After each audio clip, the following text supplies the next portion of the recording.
Démarcation des limites administratives entre l'Ituri et le Haut-Ouélé, 2 bornes sur les 6 placées du côté de Nyanya par les experts de l'Institut géographique du Congo pour régler définitivement ces conflits de limites entre le territoire de Mambasa et de Wamba ont été détruites par les inciviques il y a quelques jours, déplore le député national Emmanuel Lekwapobo. Ce vendredi, cet élu du peuple et son collègue Daniel Bagno ont échangé avec le gouverneur des provinces de l'Ituri à ce sujet.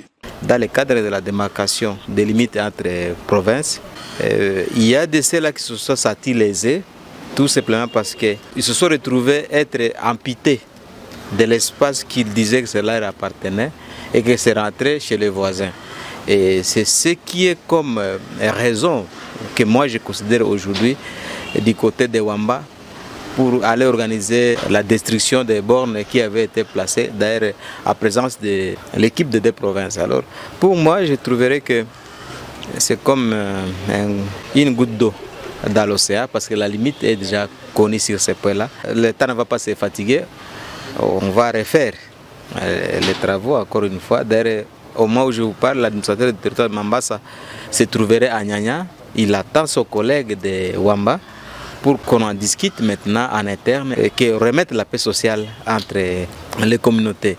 L'administration militaire de l'Ituri, qui a beaucoup milité pour la résolution de ces conflits fonciers, a dépêché une équipe sur terrain en vue de réparer le dégât commis. Au député national Daniel Bagno Debo de rappeler aux uns et aux autres que cette démarcation de limites ne constitue pas la séparation de 2 peuples.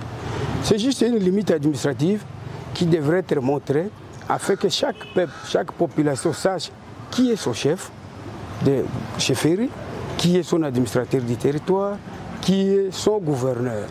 Ce n'est pas une limite pour venir chasser la population, non. La population est protégée par la Constitution dans l'article 30. Il dit « Tout Congolais est libre de s'installer là où il veut ». Ça doit rester en application. Pour rappel, le gouverneur militaire, le lieutenant-général Luboyankashima Johnny, soucié de voir le peuple iturien vivre dans un climat de paix et d'harmonie, s'était personnellement impliqué pour la résolution de ces conflits en territoire d'Aru et de Mambasa, à l'issue d'une rencontre bilatérale tenue à Ariwara au mois de mai dernier. Le lieutenant-général Luboyankashima Johnny et son collègue du Haut-Ouélé avaient sollicité l'expertise de l'Institut géographique du Congo pour y mettre fin.